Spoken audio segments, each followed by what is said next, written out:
This portrait is nearly 2,000 years old, so why do I feel like I know who he is?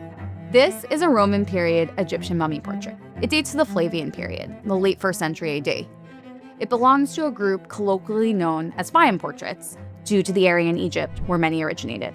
A fine portrait is the colloquial title for a group of Roman Egyptian panel paintings that were attached to mummified bodies and meant to depict the faces of the deceased.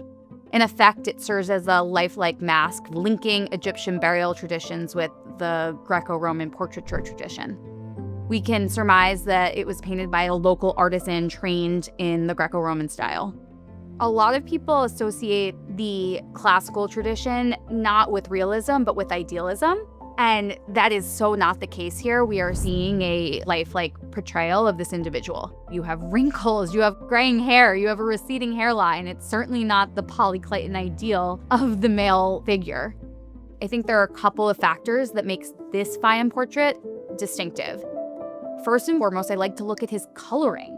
He has these light hazel eyes that you don't see so often in the corpus of Phaon portraits. You see so many big dark eyes, and his hazel eyes are incredibly arresting.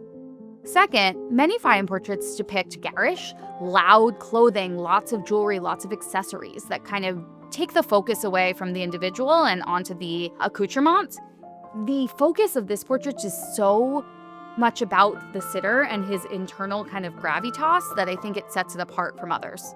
We're also seeing light and shadow for three-dimensionality. We're playing with perspective. We don't see this again until the Renaissance with Leonardo, with Raphael, with Hans Holbein the Younger, then with Rembrandt, and then later in the 20th century with Manet, Modigliani, Picasso, and most recently with artists like Francis Bacon, Lucian Freud, Jean-Michel Basquiat, and even in the 21st century with Kerry James Marshall and Jenny Saville.